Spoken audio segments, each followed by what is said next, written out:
여러분 안녕하십니까? 한방모바일교회 성경연구겸 시사진단 시간이 돌아왔습니다.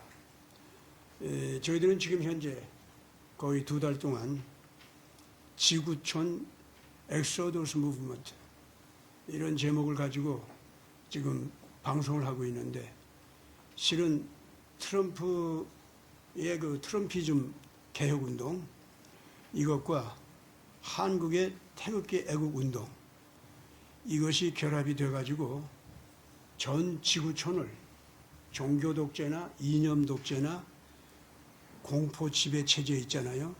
거기에서 인류를 해방시키고, 예수 믿는 사람들은 정말로 성경대로의 예수님이 다시 오시는, 그래서 전체 인류가 진정한 평화 쪽으로 인도받아서 희망이 있는 세계 속으로 미래를 향해서 갈 수 있도록 하는 역사가 벌어지고 있다. 그것이 희망 고문식의 얘기가 아니라 현실적으로 우리가 고생하면서 이루어가는 민주화 과정, 이걸 잘 분석해서 보면은 현실적으로 그게 다 이루어지고 있다는 것을 이제는 알려주고, 같은 신념을 가지고 이 거대한 운동을 할 수 있도록, 그러지 않은 입장에서 이런 제목을 가지고 지금 방송하고 있습니다. 그러는 가운데 오늘은 또 2월 15일이 돼가지고 김상순 박사님을 모시고 말씀을 좀 듣게 됐습니다. 오늘 이제 말씀하시는 걸 들어보면은 아마 깜짝 놀라실 겁니다. 야, 이 태극기 애국 국민들도 이제는 정말로 한국의 현장, 여기에 맞는 올바른 자유민주화 운동을 하는데 그것이 실질적으로 이루어져 가도록 하는 것. 그동안 우리 애국국민들은, 태극기 애국국민들은 야, 이거 해도 안 된다, 해도 안 된다, 누가 된다 하면 그 희망고문 아니냐, 사실 우리가 그렇게 나왔거든요. 근데 요새는 이제 좀 달라졌습니다. 오늘 김상순 박사님 모신 것은 그런 것이 이제는 실질적으로 태극기 애국국민들이 자유민주화를, 그리고 인간 존엄성을 달성하는 이러한 그야말로 신출애굽 운동, 이것을 실제로 한국도 이루어가게 되어 있다는 것. 그래서 트럼프 대통령의 미국에서의 개혁 운동이 외롭게 미국에서만 벌어지는 것이 아니라 세계화 될 수 있는 시민 운동으로 지금 뻗어가고 있다는 것을 이제는 우리가 당당하게 외칠 수 있게 됐습니다. 얼마나 감사한지 모릅니다. 오늘 김상순 박사님 나오셔서 정말 감사합니다. 또 우리 장성태 본부장님께서 지금 나오셨는데, 이분이 실질적으로 한국 안에서 아마 태극기 애국 국민들, 야, 이건 우리가 그냥 막연한 희망이 아니라 실질적으로 자유민주화를 한국에서 달성할 수 있는 효과적인 문이 열리는 것 같다 라고 하는 느낌을, 이분은 가령 지금 현재 자유민주 진영 이런 부분 저런 부분 다 다니면서 청년들 활동, 또 지금 현재 그 당이라고 하면 국힘당, 그리고 이 애국단체들 있잖아요. 그런 쪽으로 지금 현재 다 문을 열어가면서 이제는 해도 안 된다라고 하는 그런 사고방식, 그거 이제 다 버려지고, 또 근거도 없이 자꾸 분노에 차서 짓거리는 소리 있잖아요. 이런 것도 이제 좀 물러가고, 규모가 있고 체계가 갖추어지고 내실이 있는 주장을 제대로 할 수 있는 사람들을 골라서 하나로 뭉쳐가지고 아버지 세대, 청년 세대 다 묶어서 하나로 갈 수 있게 하는 희망의 대로라고 할까, 지금 그런 일을 하는 분들이 있습니다. 우리 장성태 선생은 바로 그거를 제대로 해 주시는 분입니다. 교회로서는 뭐 집사님으로서 이제 그런 일들을 많이 하시지만은, 저는 지금 이 한국에 와서 일하면서 이런 일들이 이제는 2026년에 들어와서는 긍정적으로 태극기 애국 국민들이 확실히 이겨나가는 일을 해나간다라고 하는 것을 확신할 수 있게 되는 게 너무 기뻐요. 오늘도 얘기가 좀 너무 길어졌는데, 제가 정말로 이 희망을 가졌다는 것을 선포하면서 먼저 김상순 박사님의 말씀을 먼저 특히 한국의 이 선거 부정 문제 있죠. 이걸 가지고서 아주 소중한 정보를 가지고 와서 좀 말씀해 주시는 게 있습니다. 이 얘기를 듣고 이 문제 근본적으로 해결할 수 있겠다는 신념을 갖게 되기를 바랍니다. 그 다음에 1시간 동안 이제 우리 장성태 집사님께서 중요한 질문들 하실 겁니다. 아마 질문 자체를 들으면서도 굉장히 그 예민한 감각으로 문제다운 문제를 탁탁 가지고 와서 질문하는 걸 보고 모두들 속이 시원할 겁니다. 거기에 따라서 대화를 하시는 이분들의 대화를 들어보면서 새 희망을 느끼게 되기를 바랍니다. 그러면 먼저 말씀 시작해 주십시오. 네, 안녕하십니까. 저는 방금 소개받은 김상순입니다. 일단 PPT를 먼저 좀 띄워볼까요? 화면을. 네. 화면을 먼저 좀 보면서 말씀을 드리도록 하겠습니다. 지금 김상순 박사님께서는 인류의 당위 과제로서 중공이라고 하는 괴질, 이게 등장했는데 그거를 어떻게 하면은 해결할 수 있겠느냐, 이 말씀을 이제 하시고자 나오셨습니다. 오늘 이제 말씀은 주로 좀 이 선거 부정, 전 세계적인 선거 부정과 관련된 중공의 그 죄악, 이런 것들을 좀 얘기하면서 그런 문제를 어떻게 하면 해결하는가, 아마 그런 말씀을 좀 해 주시리라고 봅니다.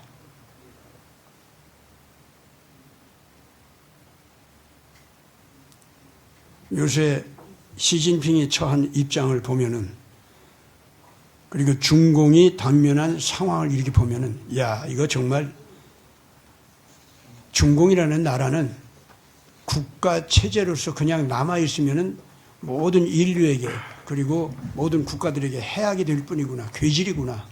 이건 정말 해체가 되고 정말 건강한 새 중국을 건져 올리지 않으면은 이건 뭐 다른 해법이 없다. 이제 다 그렇게 생각하고 있습니다. 그럼 말씀 시작해 주십시오. 네, 안녕하십니까. 김상순입니다. 잠깐 저를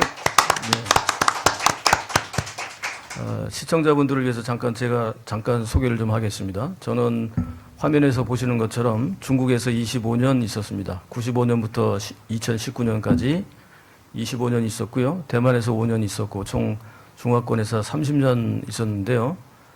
대만대에서 제가 사회학 석사를 했고 북경대에서 국제관계학 박사를 했고요.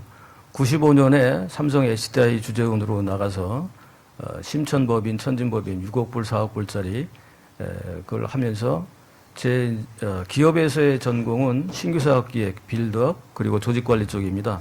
그러다가 나중에 이제 북경대에서 국제관계학 박사를 하고 싱크탱크 학자로 활동을 하고 있고요. 2014년부터는 중국의 북경에서 홍콩 봉황위성이라고 하는 그 TV 프로그램에서 6개 프로그램에서 생방 녹화 방송으로 중국 학자들 전문가들하고 한국의 입장을 알리는 그런 그 활동을 했었고요. 또 거기에서도 중국어로 칼럼을 제가 쓰면서 한국의 입장을 알리는 그런 공공외교, 민간외교 역할을 했습니다. 왜냐하면 당시에 제가 북경에 있을 때 보면 이제 박근혜 대통령 탄핵 문제도 있었고 여러 가지 가십거리를 가지고 주로 전문가들조차도 제대로 된 팩트 체크를 하지 않고 하기 때문에 분명히 우리 입장에서 그것이 잘못됐다는 것을 알릴 필요가 있었고요. 그래서 한국에도 제가 여러 번 들락날락하면서 태극기 집회, 촛불 집회를 가면서 사진도 찍고 얘기도 들어보게 해서 그걸 다시 가서 칼럼이나 혹은 방송에서 제가 한국 입장을 알렸습니다. 잘못된 오류된 부분을 알려왔었고요. 지금은 이제 자유주권총연맹의 공동대표로서 나중에 뒤에 우리 애국 운동의 3.0 시대를 제가 한번 열어보겠다라는 취지를 가지고 청년들하고 지금 모여 있습니다. 이 얘기는 나중에 대담 시간에 하기로 하고, 그러면 오늘 준비된 내용이 인류의 당위 과제, 중공이란 괴질 해법, 이 주제를 제가 받았습니다. 그리고 2026년 우리는 어떻게 대한민국을 회복할 것인가, 이 주제를 제가 받아서 그대로 이 주제에 맞게 제 생각을 정리해서 함께 소통해 보도록 하겠습니다. 다음 페이지 갈까요? 일단 우리가 뭘 할 때 학자들은 이제 싱크탱크 학자들은 그러죠. 뭐 정의를 내려야 되는데요. 정의와 범위를 정해놔야 얘기의 이 폭이 다른 데로 튀지 않기 때문에 진단명 괴질이라는 걸 저한테 키워드를 주셨기 때문에 괴질이라는 걸 보면 이게 뭐 원인을 알 수 없거나 치명적인 겁니다. 이거는. 그리고 이것은 경쟁을 목적으로 하는 뭐 라이벌 이런 게 아니라 숙주에 들어와서 구조적으로 아예 부패와 붕괴를 시켜버리는, 그러니까 한국이 숙주가 돼버리는 거죠. 이렇기 때문에 심각하다. 특히 그 중에서 중공, 즉 CCP의 영향력이 이건 외교적 마찰 수준이 아니라 이미 우리를 아예 파괴시키는 보편적 자유에 대한 가치나 시스템을 파괴시키는 그 구조적인 질병이고 치명적인 질병이다. 이렇게 저희가 볼 수가 있겠습니다. 그래서 이런 증상들이 우리 한국에 그대로 나타나고 있는데 세 가지만 뽑아도 진실이 왜곡되고 있습니다. 그렇죠? 그리고 경제적 강압이 이미 많이 침투되어 있습니다. 예. 주권도 이미 침식되어 있죠. 더 많습니다만 이런 정도의 증상만 가지고도 지금 화면에서 보시는 것처럼 우리 한반도 전체가 지금 물들어 있습니다. 다음 페이지 가겠습니다. 이것은 인류의 당위 과제입니다. 즉 CCP 아웃이라고 하는 것은 자유와 민주주의 그리고 인권이라는 인류가 존재해야 할 가치, 인류의 보편적인 가치를 지키기 위한 방어전이고 반드시 이겨야 되는 체제전쟁이기도 합니다. 그래서 이제 우리가 지금 이 문제를 짚어볼 건데요. 다음 페이지요. 자, 보십시오. 완전히 지금은 이제 신냉전 시대로 세계적인 흐름이 바뀌고 있습니다. 지금 우리 어디에 서 있어야 될까요? 지금 이제는 이것이 안미경중 뭐 이런 소리 더 이상 지금 하면 안 됩니다. 이제는 결정을 해야 될 시기가 왔습니다. 우리뿐만이 아니라 북한도 여기서 지금 결정해야 될 시기예요, 사실은. 근데 북한이 사실은 내심 미국 쪽하고 상당히 트러블이 있고 중국 공산당하고 친한 것 같지만 사실은 미국하고의 대화를 하기 위해서 지금 저러고 있는 거거든요. 결국 한반도는 어찌됐든 간에 좌우가 갈라져 있고 하지만 남북으로 갈라져 있어도 트럼프 라인과 즉 미국 라인과 같이 협력이 되지 않으면 살아남지 못하는 형국이 되어 있습니다. 우리는 이 흐름을 잘 읽어야 됩니다. 그럼에도 불구하고 이 친중파들, 매국노들은 좌익 매국이라고 합니다. 자, 매국 좌파라고 제가 얘기하는데 애국 우파, 매국 좌파 제가 이렇게 표현을 하고 있는데 이들은 아직도 제대로 정신을 못 차립니다. 약점이 잡혔기 때문에 그러죠. 어쩔 수 없이 빠져 있는. 예, 다음 페이지 갈까요? 자, 친북 친중을 넘어서 이제는 종북 종중이라는 말을 우리가 이미 너무 잘 알고 있습니다. 종북 종중 이제는 사조성어로 무조건 알죠? 근데 이 말이 지금 바뀌어 있어요. 어떻게 바뀌었습니까? 충북 충중. 북한에 충성하고 공산당에 충성하는 친북 친중 종북 종중이 아니라 지금은 충북 충중입니다. 네. 근데 그 순서도 바뀌었어요. 충중 충북이에요. 네. 지금 이렇게 되어 있습니다. 저 사진 한번 보십시오. 사진. 이명박 정부 지금 와서 샤오미 폰을 가지고 서울에 와서 경주에 와서 받았는데 국경에 가가지고 저걸 인생샷을 건졌다고 하면서 샤오미 폰으로 저걸 가지고 사진을 찍습니까? 그리고 그걸 일면 톱에 나옵니까? 우리나라 신문에. 이게 말이 되는 소리예요. 삼성 가지고 찍었어야죠. LG나 삼성 거 가지고 찍어야 되는데 샤오미 갖고 찍고 이게 인생샷입니까? 대통령의 작자가 대통령이란 이름을 붙여주기도 저는 이게 공영 방송이기 때문에 어쩔 수 없이 용어를 쓰긴 합니다만 정말 부끄러운 짓입니다. 이거는 정신 차려야 됩니다. 이거는 이 정도로 지금 들어가 있는 거. 그렇다면 우리는 의심하지 않을 수가 없습니다. 도대체 뭐가 왜 이렇게 하는 거죠? 예, 이 부분에 대해 우리는 의심하지 않을 수가 없습니다. 종북종중 세력들이 저렇게 조종을 당하고 있습니다. 이건요. 이념적 복종 이것보다도 더 사실은 더 심각한 거예요. 국익도 아니고 자기 개인의 이익과 자기네 목숨과 이런 것들이죠. 노골적으로 이렇게 갈 정도가 되면 우리는 분명히 의심을 해야 됩니다. 왜? 왜라는 질문이 항상 필요하죠. 그죠? 왜 사는지에 대한 우리 개개인들도 저도 오늘 나오면서 오늘은 내가 왜 살지? 이런 얘기를 질문을 하고 다닙니다. 그런데 저들은 더더군다나 대한민국을 지금 어쨌든 지키고 지켜야 하는 그런 입장에서 지금 저짓을 하고 있습니다. 왜 그럴까요, 도대체? 우리 국민들이 그것을 당연히 질문을 해봐야 되고요. 다음 페이지 가보겠습니다. 자, 이런 상황까지 돼 있습니다. 여러분들 이제는 뭐 초환전이란 말을 너무 많이 아실 거예요. 예전에 초환전 그러면 초환진가? 초나라 한나라 이거였는데 지금은 다 아세요. 하이브리드, 예, 초환전. 저는 이미 작년부터 계속해서 하이브리드 전략을 우리가 세워서 우리도 거꾸로 가야 된다. 쟤네들이 인지전 하면 우리도 인지전 해야 되고, 가짜뉴스 하면 우리도 가짜뉴스 해야 되고. 근데 우파들은요, 본질적으로 뭐가 문제가 되냐면, OX 문제로 다 가버려요. 우리 우파 내에서 싸우는 이유가 키워드 가지고 싸웁니다. 이건 돼, 윤어게인 돼, 안 돼. 부정선거 돼, 안 돼. OX로 가요. 아니에요. 전술로 가야 됩니다. 저들은 그거하고 전혀 상관없이 마지막에 최후의 목적은 대한민국을 저렇게 점령하는 거예요. 이미 언론, 국회, 정부, 사법, 문화, 사회, 경제, 정치까지 다 잠식이 되어 있습니다. 저렇게. 저걸 보고도 아직도 지금 우리 OX 문제 가지고 우리끼리 싸울 겁니까? 우리 내부에 우리 키워드 가지고 싸울 거예요. 바뀌어야 됩니다. 이제는 바뀌어야 되고요. 다음 페이지 갑니다. 자, 지금 현재 보십시오. 뭔가 틀림없이 이상합니다. 저렇게까지 문재인 정부부터 지금 이재명 정부까지 뭔가 틀림없이 이상합니다. 제가 잠시 뒤에 그 점에 대해서 일부만 얘기를 하고 좀 시간이 뒤에 있는 토론 시간에서 말씀드릴 건데 저는 이렇게 생각합니다.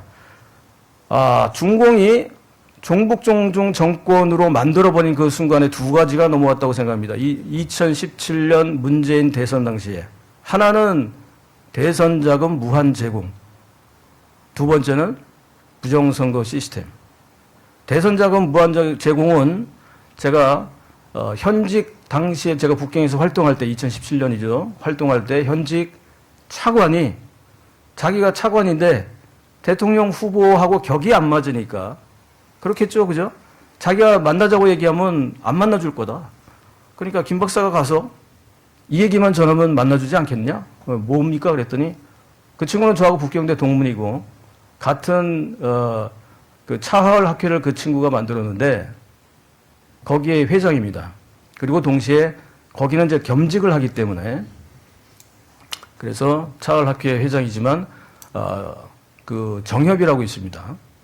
전국 정치협상회의를 줄여서 정협인데 거기에 왕훈잉 주석은 넘버 4입니다. 서열 4위가 되는 그 중요한 집단인데 거기에서 외사위원회 부주임을 합니다. 이 사람은 그러니까 현직 차관이에요. 외사위원회라고 하는 말은 외교위원회라고 우리가 이해하시면 되고요. 거기에 부주임이에요.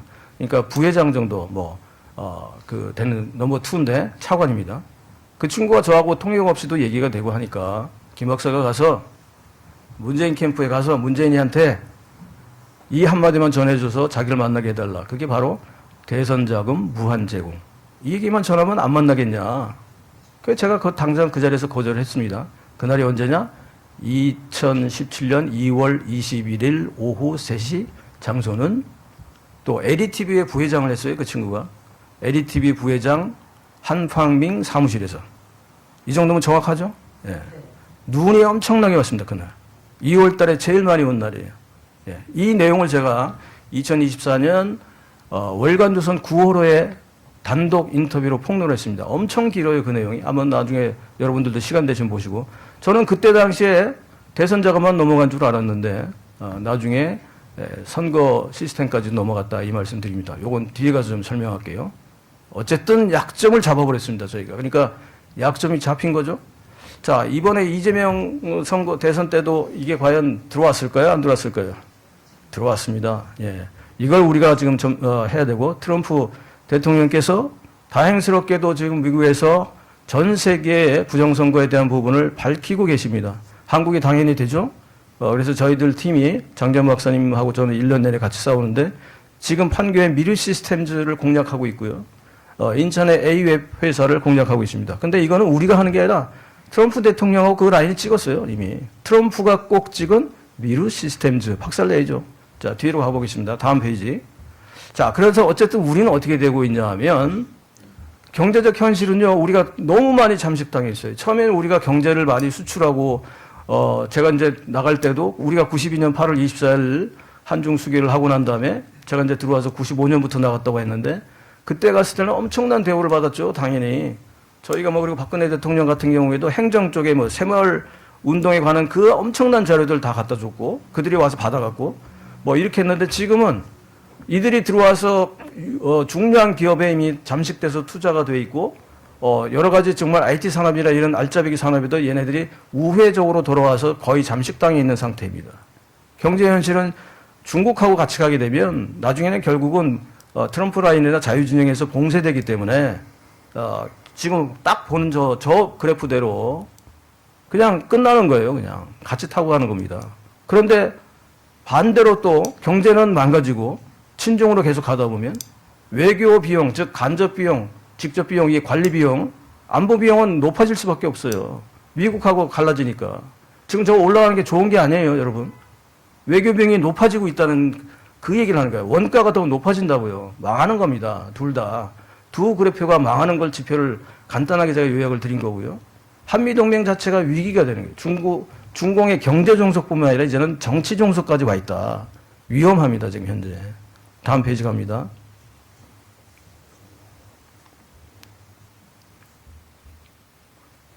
역부족이에요. 이 화면 보시면 여러분들 아실 겁니다. 지금 우리가 태극기 저는 이제 586 세대인데 80학번으로 저희들이 잘못해서 지금 우리 후배, 우리 아이들한테 저도 아이들을 키웁니다만 너무 미안해서 제가 아스팔트로 나와 있습니다. 제가 목숨 걸고 하고 있는 이유도 그거고요. 또 대선 자금을 제가 밝힌 이유도 그렇죠. 제가 위험하겠죠, 그죠, 여러분. 어쨌든 그래도 불구하고 저희 아이들이나 가족들한테 다 얘기하고 저는 싸웁니다. 너희들을 위해서 내가 할 일은 한다. 너무 미안해서. 저희 때는 데모하면 좋은 데 갔어요. 좋은 회사 갔다고요, TO로.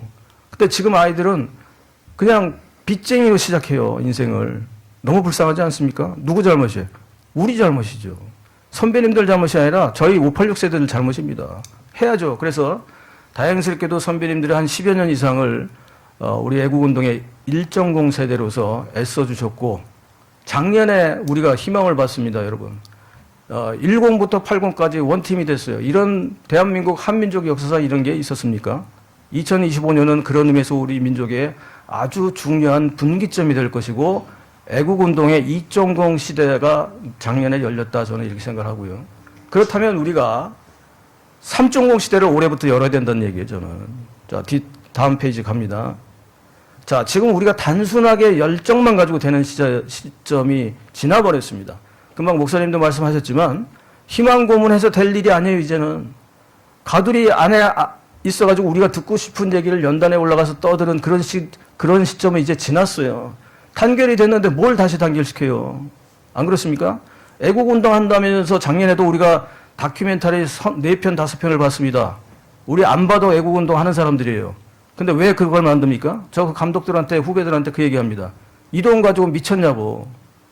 중도와 좌파들을 흔들 수 있는 그 감성 다큐를 만들가 그걸 해야지 왜 우리 가두리한테 똑같은 얘기를 하고 있냐고. 잘못됐죠. 중복됐잖아요. 그러니까 희망 고문이 나오는 거지. 다른 걸 해야 돼. 다른 거. 확장을 해야 되잖아요. 우리끼리 싸웁니다. 그러고 나서. 백선예비가 뭐가 잘못했다, 뭐 어쩌고, 이승만이 아직도 문제다. 이 얘기해야 될 때입니까, 우리가? 박정희 대통령이 잘못했다?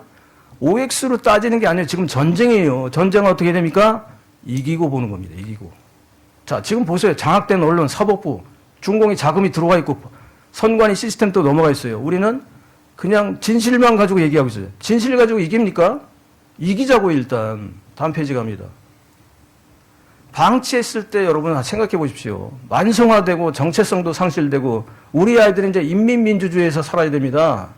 지금은 우리가 자유민주주의에서 넘어와서 이재명 시대에는 다수민주주의인데 쟤네들은 다수를 빼버리고 헌법에서도 자유를 빼려고 하고 있고 왜 자유를 뺍니까? 마음대로 하려고. 다음 단계는 뭐예요? 인민민주주의.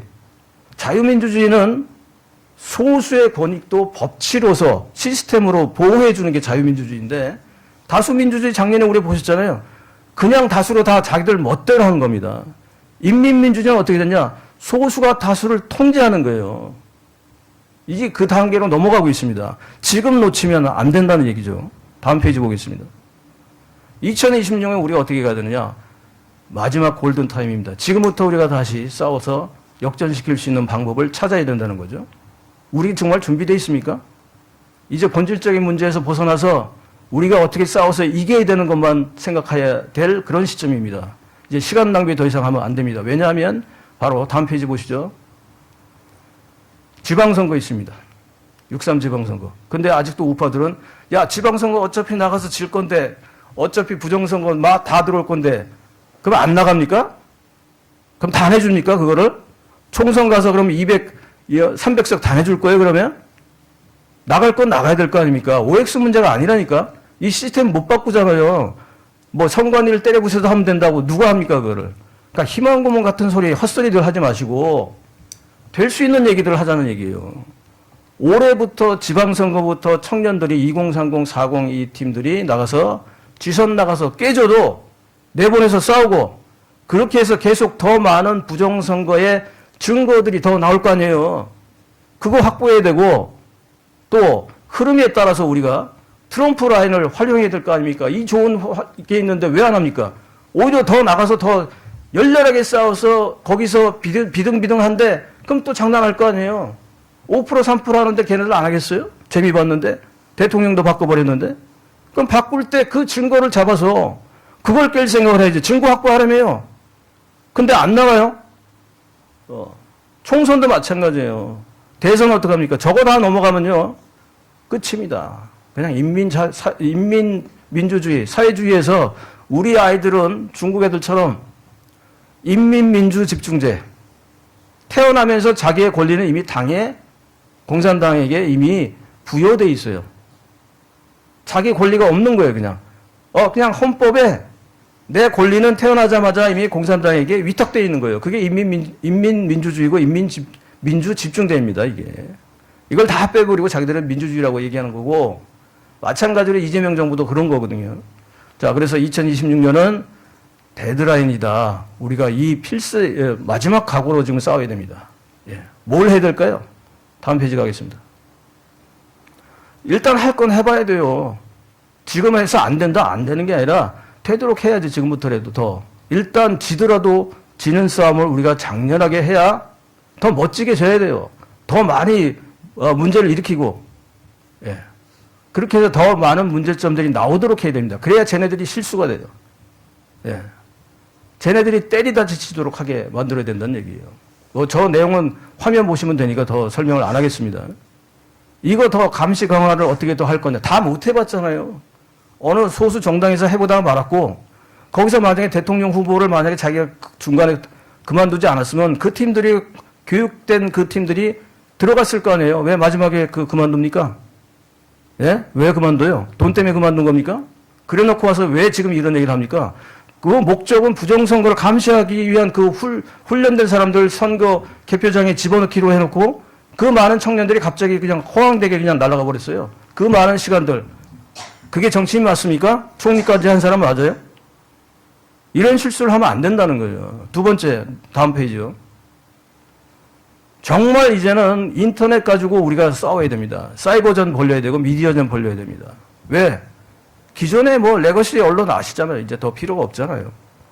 그래서 그나마 그래도 우리가 스마트한 청년들이 IT에 AI에 숙달된 청년들이 우리한테 함께 하고 있습니다. 예. 대안을 통해서 만들 수 있고요. 미디어전, 국제전 벌려야 되고요. 세 번째 갑니다. 다음 페이지. 예. 자, 이제는 정부를 믿을 수 없습니다. 그렇다 보니까 한국의 애국 시민단체하고 트럼프 반중전선하고 묶어야 되는데, 이를테면 여긴 제가 잠깐 좀 설명드리면, 저는 이미 2024년 12월 31일 날 트럼프에게 제안을 했습니다. 영문으로 보냈어요. 국제멸공연맹을 만들 테니 당신이 옆에서 이 내용을 잘 활용하시라. 도와달라고 그러지 않았어요. 활용하시라고. 어떻게 활용하느냐? 한국, 대만, 일본, 미국의 시민사회를 묶어서 국제멸공연맹을 만들겠다. 당신이 그걸 알고 당신이 못하는 말을 우리가 대신해 줄게. 시민사회니까 할 수 있잖아요. 뭐 정치 문제, 외교 문제 이거 신경 안 써도 됩니다. 그죠? 돈 달라 소리도 안 했어요, 저는. 그냥 당신이 이걸 잘 활용하시라고. 그래도 대중국 공작, 중국 CCP를 때릴 때 그 레베리지로 사용하시라고. 협상력을 그 안에서 공간으로 찾으시라고. 봐라, 시민사회에서 이렇게 하고 있지 않냐? 이거 이렇게 해서 활용하시라고. 이거 지금 다시 가야 됩니다. 이거 우리 청년들하고 지금 준비하고 있습니다. 다음 페이지 갑니다. 자, 마지막으로 지금 현재 종북 종중 세력이 이렇게 막 들끓고 있지만, 그러나 여기서 우리가 그대로 그냥 물러서면 안 돼요.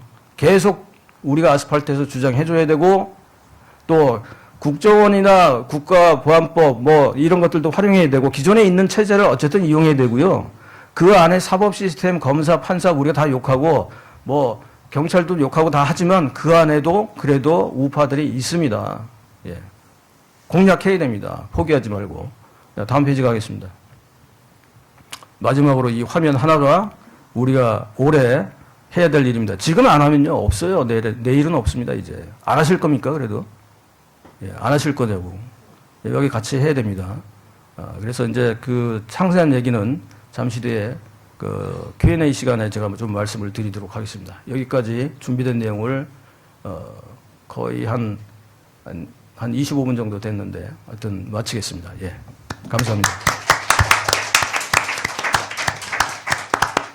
아유, 정말 감사합니다. 속이 시원합니다. 그럼 이제부터 좀 토론 좀 하겠는데 우리 네. 장성태 씨께서 네. 말씀해 주십시오. 우리 김상준 박사님, 여기 나와 있는 모든 분들도 그렇고 시청하시는 모든 분들이 궁금해하는 게 있습니다. 장유샤와 시진핑 간에 지금 여러 가지 얘기가 있습니다. 구금돼 있다, 반격을 하고 있다. 분석을 하셨을 텐데 김 박사님께서 생각하시는 현재 중국의 장유샤, 시진핑 간의 격돌은 어떤 상황으로 전개되고 있다고 보십니까? 일반적으로 지금 이제 그 여러분들 유튜브에서 많이 보셨을 거예요. 그리고 이제 친중파들이 얘기하는 거는 시진핑이가 드디어 다 정리해버리고 사연임을 준비한다. 막 신나가지고 난리가 났어요. 웃긴 놈들이죠.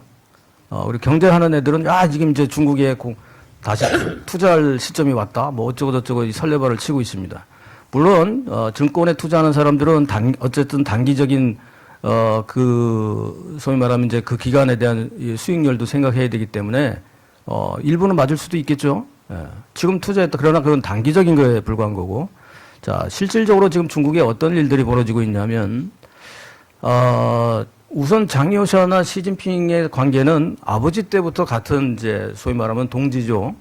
동지였었고 장여샤가 시진핑보다는 이제 3살 정도 많으니까, 뭐 같은 태자당 출신이고, 어릴 때부터 같이 잘, 지냈기 때문에 뭐 형동생 하는 그런 사이고, 그리고 실질적으로 시진핑은 군부의 경험이 없어요. 군부의 경력이 없기 때문에, 물론 이제, 절강성이나 복건성에 오래 근무하면서 군에 대한 직책을 거기는 겸직하기도 하기 때문에, 군에 대한 직책을 겸했다 뿐이지 실제로 군 출신은 아니다 보니 군에 대한 영향력이 없고, 그러면 장여샤가 이 사람은 원래부터 군인이었기 때문에 군인 집안이었고 군인이었기 때문에 군에서 시진핑이 2012년 처음에 그 총서기로 올라가기 전에 후계자였을 때 당시에 아시다시피 이제 저윤캉이나 보시라이 같은 사람들이 이 시진핑을 몰아내기 위해서 쿠데타를 영모를 했다가 2번 실패했거든요. 그때도 장여샤 팀들이 장여샤와 지금 이제 같이 요번에 잡힌 류전리 같은 사람들, 이런 사람들이 시진핑을 도와줘서 거기에 올라갔습니다. 10년 동안 계속해서 상하이방과 또 공청단 이쪽을 숙청하면서 시진핑 파벌들이, 시저진이라고 하는 이 파벌들이 커나갈 때에도, 즉 정치적 위기가 10년 동안 있었을 때에도 계속해서 장여샤 팀이 시진핑을 보호해 줬습니다. 그러다가 이제 분쟁이 생긴 게 최근에 이제 그 전모들이 밝혀지는데 2023년 3기가 시작되면서 실제로는 이제 20자 당대회가 2022년 11월 달에 이제 10월 달에 되거든요. 거기에 이제 세 번째 총서기로 이제 올라가게 되는데 이때부터 이제 장여샤를 와 시진핑 간에 이제 알력 싸움이 일어나면서 실질적으로 두 사람의 군권 전쟁은 2023년 3월부터 시작됐고 2024년 3중전에 7월 달에 장여샤 측으로 거의 넘어와 있고, 그리고 작년 2025년 10월 달에 4중전에서 장여샤가 완벽하게 다 잡아버린 그런 상황이었습니다. 그러다가 이러다 보니까 이제 그동안 무슨 얘기가 나왔냐면 시진핑이 경착륙이다 혹은 연착륙이다 이렇게 해서 다 그냥 바로 끌어내려야 된다. 이게 경착륙이고요. 당장 그냥 그만두게 해야 된다. 연착륙은 2027년 10월까지, 즉 3기 임기는 보장해 주자. 이게 이제 후진타오 생각이고, 뭐 이러다가 작년 말에 군에서 연판장이 돌았어요. 그래서 장여샤한테 연판장이 돌아서 뭐라고 얘기 나왔냐면 지금 이대로 계속 이렇게 그냥 시간을 끌고 이렇게 가다가는 시진핑과 시진핑 파벌들, 특히 시진핑의 가장 큰 특기인 되치기에 당한다. 조심해야 된다. 그래서 장유샤가 지금 제가 알고 있는 것만 해도 5차례 시진핑이 장유샤를 암살하기 위한 공작을 5차례 하다가 그걸 다 밝혀냈습니다. 3번은 군부 출신들이 했고 2번은 당 쪽에서 했습니다. 공안부 출신에서 그쪽에서 했는데 다 장유샤가 넘어갔는데 어찌됐든 이제 그 와중에 작년 말에 그 연판장이 군에서 연판장이 돌면서 양쪽이 이제는 쿠데타 전쟁을 할 수밖에 없는 상황까지 간 것 같아요. 그래서 장유샤가 이기게 되면 쿠데타가 되는 거고 시진핑이 하게 되면 친위 쿠데타가 되는 거죠. 그래서 거기에서 이제 꼼수로 차이치라고 하는 이제 넘버 5의 시진핑의 호위무사가 유전리를 유인을 합니다. 그래서 인사 문제 해결 좀 적체돼 있으니까 장군들이 많이 잘렸으니까 인사 문제 해결하자 내 도와줄게 하고 불러다가 잡아버리고 시진핑 같은 경우는 가족들하고 오랫동안 이제 그 서로 알기 때문에 태자단끼리니까 야 그냥 우리 이제 오랜만에 가족 식사하자 인민대회당 안에 있는 연회장에 오라고 그래서 거기서 이제 잡혔다 이런 설이 있습니다. 그리고 뭐 그 경서 호텔이라고 하는 징시賓館이라고 하는 거기에서 총격설이 있었다. 여러 가지 설들이 나오는데 결과는 아시다시피 장유샤하고 류전리가 결국은 꼼수에 걸려서 지금 체포돼 있는데 문제는 여기에요. 저는 이제 그게 나오자마자 이렇게 분석을 했는데 저건 이미 기층부터 흔들렸다. 왜냐하면 1월 24일 날 오후 3시에 국방부 대변인이 이거를 전격으로 발표했습니다. 2사람이 체포됐다고. 근데 이런 경우는 사실 드물거든요. 그럼 첫 번째는 이게 잡으면은 체포를 하면 한 몇 개월이 걸리거나 1년이 넘게 뒤에 발표되는 경우가 거의 대부분입니다. 충분히 조사하고 난 다음에 하는데 바로 3, 4일 만에 그냥 돼버렸어요. 그러니까 예측을 해보면 1월 17일부터 20일 그 사이에 19일까지 그 사이에 잡힌 것 같아요. 근데 이게 바로 나왔다는 거는 이거는 이제 굉장히 기이한 거고 두 번째 이게 이제 중요한 건 대체적으로 그 전에 잡히게 되면 그러니까 중앙군사위 주석이 시진핑이고 실질적인 이제 넘버원은 부주석들이거든요. 장유샤는 제1부주석인데 부주석이 둘이 있습니다. 그런데 이 정도 부주석이 잡히는 경우는 대부분 이전에는 은퇴한 뒤에 부패로 잡았어요. 정치 문제로. 근데 이거는 현역에서 이렇게 제1부주석이 잡힌 건 처음인데다가 이전에 보면은 그런 게 이제 각 5대 전구, 뭐 6회 공군, 로켓군 이렇게 해서 각 군종별로 충성 맹세가 바로 올라옵니다. 이거 잘 됐다 막 장유샤 비판하고 막 난리가 나야 되는데 지금까지도 그게 없습니다. 군부에서. 그러니까 군부의 반응 자체가 없는 그 충성 맹세가 없다. 그다음에 침묵하고 있고 중앙에서 중요한 문건이 2개가 내려갔는데 이게 그냥 문건만 내려가고 실제로 행동하는 사람이 없습니다. 그러니까 중앙의 권한이 완전히 무너진 거죠. 뭐 이런 상태까지 와 있습니다. 따라서 지금은 오히려 시진핑이 지금 후회하고 있는 진퇴양난에 있습니다. 이걸 어떻게 될지 모르는 거예요. 처리를 잘못했다가는 군부 전체에 반발이 일어나고 또 영관급들 있잖아요. 영관급들, 뭐 위관급들, 여기 중심들인데 얘네들이 이제 전업이란 제도가 있어요. 거기는 뭐냐면 군에서 그동안 있던 경력을 포기하고 군 경력이 사실 제일 중요하거든요. 그런데 그걸 포기하고 다른 데로 가는 거예요. 국영기업이나 당 조직으로 가는 거예요. 그러면 이제 좀 급이 밑으로 내려갈 수밖에 없습니다. 이제 하향 조정이 되는데 그걸 마다하지 않고 그냥 다 신청을 해서 그 업무 부서가 풀 캐파가 차가지고 업무를 마비될 정도로 영관급, 위관급들이 이렇게 될 정도면 이제 군부에 대한 게 어느 정도까지는 돼 있는지, 즉 시진핑은 이겨도 이긴 게 아니고 장유샤는 져도 진 게 아니다. 그리고 장유샤는 최근에 나온 얘기대로 보면 나를 구출하지 말라. 그러니까 반발이 이제 전쟁이 날 거니까 내전이 나니까 이런 상황까지 가서 결국은 시진핑이 이제 통치 위기까지 몰려 있다. 그러니까 시진핑의 위기는 저는 이제 이걸 이렇게 얘기하는데 리더 리스크라고 여러분 많이 들어보셨을 텐데 이게 바로 시진핑 리스크고요. 시진핑 리스크가 스스로 잘못하다 보니까 이게 CCP 리스크로 가고 있어요. 그러면 CCP 리스크 그 다음에 뭐죠? 차이나 리스크로 넘어갑니다. 이제 그런 상황까지 가 있다라고 이제 우리가 저는 이제 개인적으로 판단을 하고 있습니다. 물론 이제 제 개인적인 생각뿐만 아니고 중국의 전문가들을 제가 이제 종합해서 뭐 말씀을 드리는 겁니다. 네.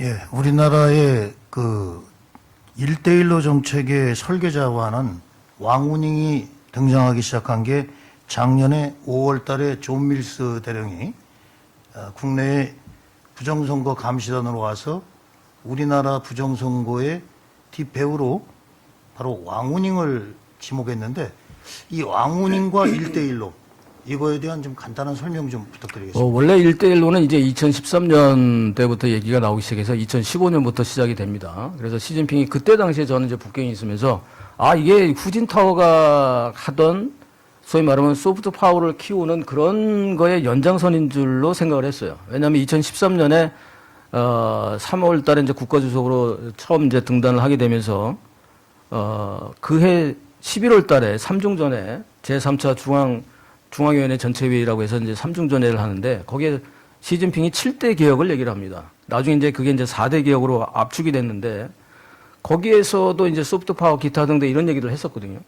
그래서 이게 뭐지라고 이제 그 좋은 측면에서 초기에 막 등장을 했으니까 그리고 후진타오가 하고 싶어 했던 게 마지막에 이제 장쩌민한테 한 10년 동안 눌려 살다가 후반기 막판에 한 2, 3년 정도를 이제 겨우 자율성을 좀 가졌는데 그때 하고 싶었던 게 과학적 발전관 뭐 이런 얘기를 하면서 세계적으로 이제 뻗어나가야 된다 해서 소프트 파워를 슬슬 얘기하기 시작합니다. 또 여러분들이 또 원자버 총리 같은 경우는 그런 성향이 깊었었고요. 그래서 그거 연장선인 줄 알았는데 그 1대1로가 아시다시피 2015년부터 시작하면서 뭐가 됐습니까? 부채 외교. 딱 부채 외교로 그냥 딱 낙인이 찍힐 정도로 전 세계 자기들의 거점을 확보하고 하기 위해서 그걸 그냥 군수기지화 혹은 세계 패권을 가기 위한 그런 쪽으로 설계가 돼 있었다는 게 드러났습니다. 그리고 이미 지금은 뭐 많은 국가들이 거기에 대해서 부채가 이제는 부채 플러스 거기에 뇌물이 들어갔죠. 그래서 그 나라의 정치 지도자들이나 언론이나 이런 지식층이나 이런 데 다 돈으로 넘어갔습니다. 그러니까 그 얘기를 못 하는 거예요. 캄보디아 같은 경우 대표적인 거고요.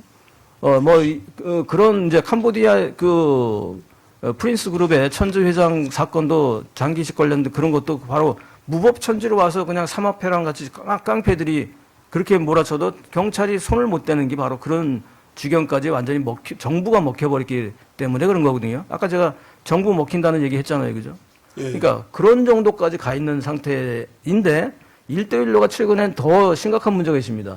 이건 물론 뒤에 왕후닝이 말씀하신 대로 다 설계하는 건데 왜 왕후닝이 그런 걸 설계하냐면 왕후닝은 통일전선 공작이라는 그 공작을 합니다. 이건 마오쩌둥 시대부터 있던 건데 이 통일전선 공작은 통일하는 게 아니라 모든 걸 하나로 규합해서 자기들의 목적, 즉 세계 적화 야욕을 실현시키기 위한 모든 수단을 강구하는 겁니다. 이 초안전하고 통일전선 공작, 통전 공작은 우리가 악마처럼 생각해야 겨우 이해가 되는 정도의 수준이라고 생각하시면 돼요. 그러니까 쟤네들하고 싸우려면 어떻게 돼요? 우리가 좌파들하고 싸우려면 좌파적인 방식으로 싸워야 됩니다. 그죠? 그렇게 인식해야지 우리가 우파적으로 본질적인 문제를 OX 문제로 따져서는 안 된다는 말씀 제가 계속 드렸는데 좌파적으로 싸우는 정도가 아니라 중국 공산당하고 싸우려면 악마와 같은 그와 똑같은 생각을 가지고 그걸 들여다봐야 우리가 악마가 되자는 얘기가 아니에요. 그 생각을 가지고 봐야 그나마 보인다는 거예요, 여러분. 그 정도로 심각하게 침투해 있다. 그래서 1대1로가 지금 어디 와 있냐? 왜 그 말씀을 드리냐? 1대1로가 처음에는 부채 외교로 해서 전체 자기들의 군사 기지를 한다거나 자원 수탈을 한다거나 현지에 가서 현지인들을 수탈한다거나 거기 가면 현지인은 예를 들어서 공사가 되면 현지인을 쓰면 거기에 세금도 남고 하게 되는데 그게 다 위챗머니로 그냥 중국으로 바로 빠져버려요.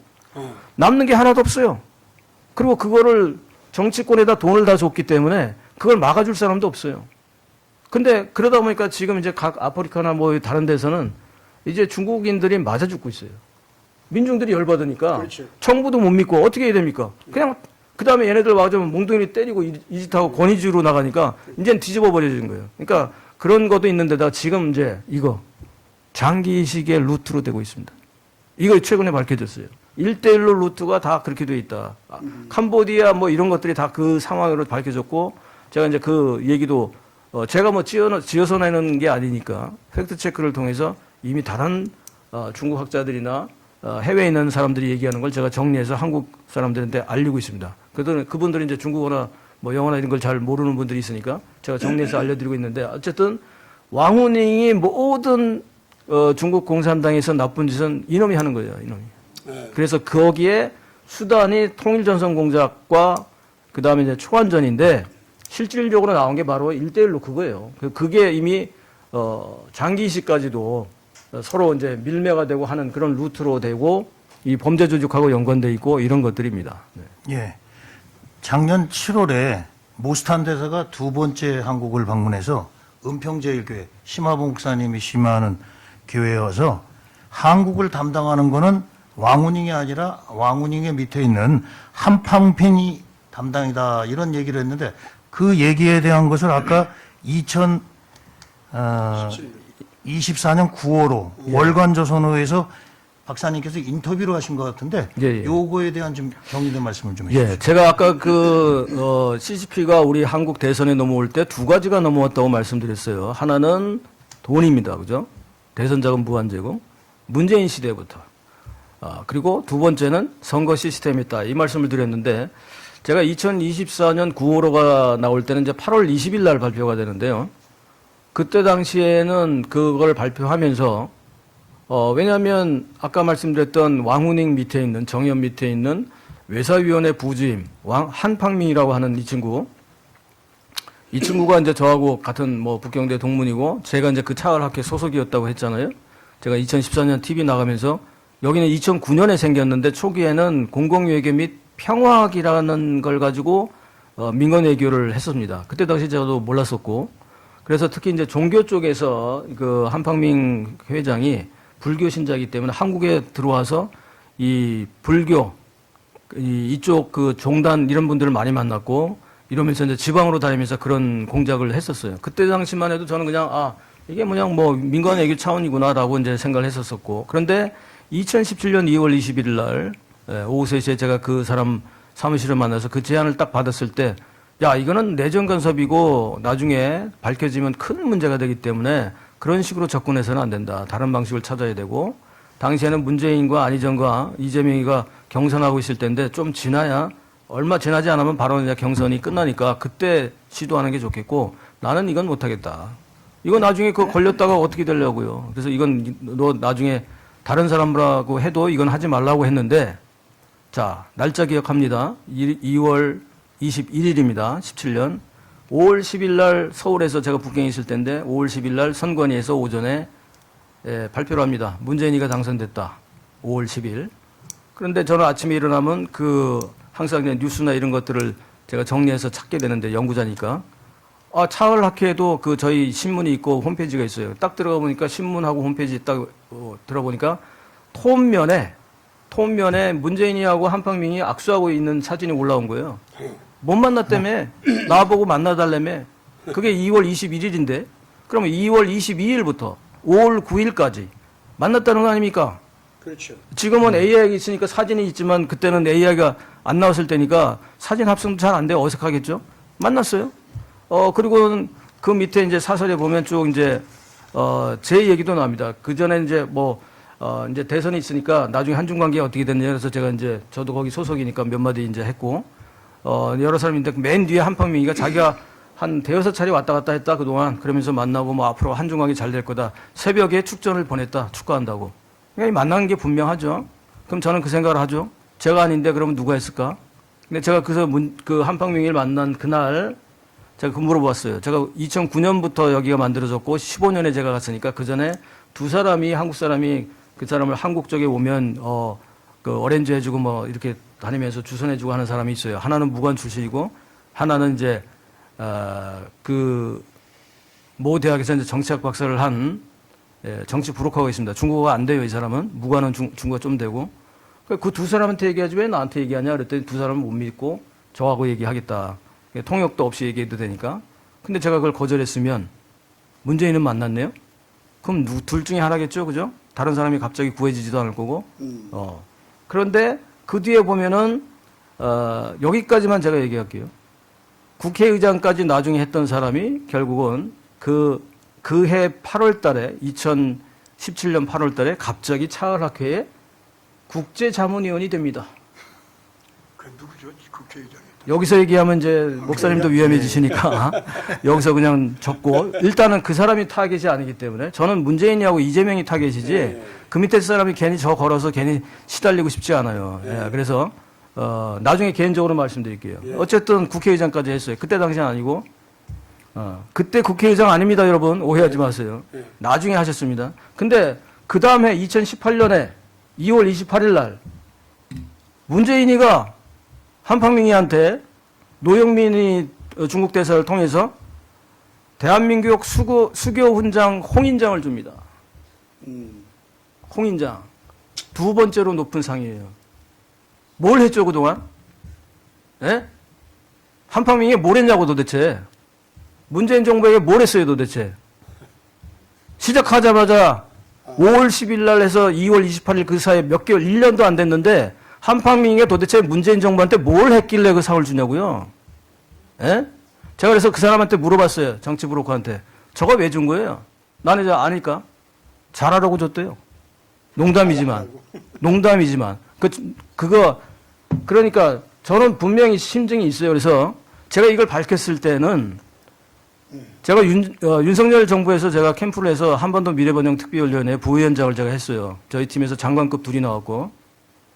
그런데 그러니까 국회의원들 많이 알겠죠? 뭐 주호영이 권성동이 포함해서 뭐 지도부를 많이 알겠죠, 제가? 다 보냈어요, 이걸 링크를. 한 놈도 대답이 없어요, 지금까지도. 평상시에는 내가 뭘 보내서 칼럼 쓰고 뭐 하면 유튜브 보내면 이거 잘했다 뭐 어쩌든 뭐 이게 코멘트가 있는데 한 놈도 지금까지도 없고 더 웃기는 건 더불어민주당 그렇게 수우 잘하고 소송 잘 거두는 놈들이 왜 날 지금까지도 가만 내두나? 이거 대단한 거, 큰 거, 이거 엄청나게 지금 문재인이나 이재명이나 지금 이상하다고 얘기하는데 니네들 그거 자신 없냐? 나하고? 대법원까지 한번 가보자고. 예? 안 그렇습니까? 제 동지들이, 제 아는 사람들이 김 박사 그래가지고 살아남겠어? 야, 대한민국에서 나를 만약에 해꾸지하면 이게 나라냐? 이 정도 아니면 애국운동 하지 말자고요. 제가 이 자리에 온 이유도 그거고요. 두 번째는 뭐냐면 아까 금방 질문에 그게 들어가 있어요. 저도 몰랐어요. 저도 뭐 학자이고 싱크테크 학자니까 어떻게 합니까? 그런데 존 밀스 대령이 5월 달에 오셔가지고 그 얘기를 했어요. 전 세계 부정선거의 원흉은 누구다? 넘버 4 서열 사회의 정협이라고, 정협의 왕후닝이라고 얘기했고, 그 다음에 7월 17일 날 은평 제1구에서 모스탄 대사께서 국제사법형사재판소의 대사로 가셨던 모스탄 대사께서 충분한 근거를 가지고, 법적으로 충분한 근거를 가지고 한국의 담당자는 누구냐? 한팡민이라고 얘기했어요. 그러면 저는 그 얘기를 딱 듣는 순간, 한팡민? 사람들이 다, 장재현 박사도 바로 전화 와가지고, 야, 한팡민이 김 박사가 얘기했던 거 아니야? 맞죠? 그러니까 저는 그때 그 생각을 하는 거죠. 두 가지가 너무 분명히 넘어왔다. 하나는 대선 자금, 또 하나는 부정선거 시스템. 언제? 문재인 대선 당시에. 까볼까 한번? 더불어민주당 자신있게 한번 붙어봅시다. 그러니까 이렇게 넘어왔는데 이게 그러면 이재명 때는 넘어왔을까요? 안 넘어왔을까요? 총선 때 안 넘어왔겠습니까, 여러분? 자, 이렇게 됐기 때문에 더더군다나 지금 미르 시스템즈가 걸려 있잖아요. 네. A웹이 전 세계에 미르 시스템 2개가 한국에 이게 전 세계에 지금 벌어지고 있는 부정선거의 각 나라에 이 부정선거의 원흉이라고 트럼프 대통령이 말씀하셨어요. 그럼 저는 만약에 가면 우리 변호사한테 제 변호사 이제 구해놨습니다, 이미. 그 얘기 할 거예요. 트럼프 대통령 증인으로 세우면 된다고. 근데 그 얘기 할 거니까. 안 그래요? 자, 이렇게 해서 그런 정도까지 왔기 때문에 우리가 이제는 부정선거가 있다 없다 그 얘기하면 안 돼요. 그렇죠. 예. 이게 팩트로 나왔는데 트럼프 대통령이 대통령이 얘기를 했는데 이게 지금 OX 문제예요, 이게? 검증할 문제예요, 검증할 문제. OX 문제가 아니라 이거는. 그 다음에 우리 지금은 두 대통령 탄핵됐는데 이것도 사법 질서를 무너뜨린 거기 때문에 다시 해야 돼, 이거는. 근데 이거는 이제 뒤에 문제고 어쨌든 부정선거가 더 중요하니까 부정선거 해결되면 저 가짜 국회의원 60여 명 이상이 됩니다, 저거. 좌든 우든 간에 상관없이. 다 몰아내야지. 그러면 국회 해산해야지. 당연히 다시 뽑아야 되지. 대통령 다시 뽑아야 되고. 왜 이걸 국민들이 못 하시냐고. 예. 맞습니다. 목숨 걸고 하고 있는데, 예. 저도 질문 좀 하겠습니다. 예, 예. 아니, 이 얘기만 하면 제가 열이 받아가지고. 근데 이제 이번에는 대답할 때 속이 시원하게 대답해 주세요. 예, 예. 뭐냐면은, 그러한 국제적인 선거 부정 조직이 있잖아요. 예, 예. 그래서 남의 나라 전쟁해서 그 통치권을 약탈하듯이 사실상 남의 나라 통치권 성격을 변화시키고 자기들 마음대로 지배하려고 하는 이러한 선거 조작질.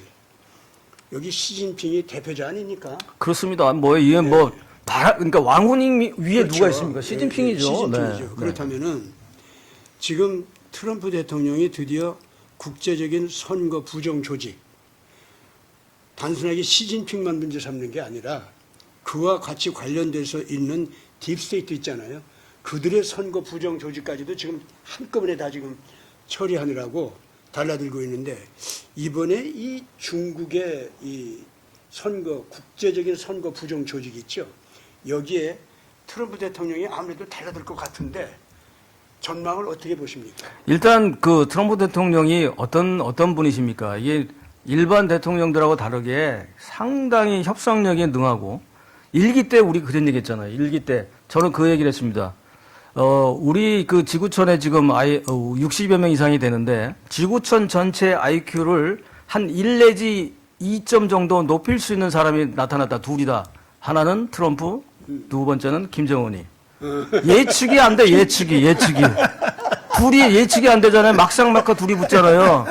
포커 게임을 하는데 우리 뭐 훌라 포커 이걸 포커 페이스에 이 사람들은 두 사람을 예측해내려면 우리 인류가 아이디어가 얼마나 많이 고민해야 돼. 그러니까 IQ가 이제 하나 내지 두 개 정도는 높아지겠다 얘기를 했는데 중국 애들이 당시에 난리 났었습니다. 근데 지금 트럼프가 어떤 분입니까? 더 치밀하게 4년 동안 부정선거로 당한 것을 되짚고 왔잖아요.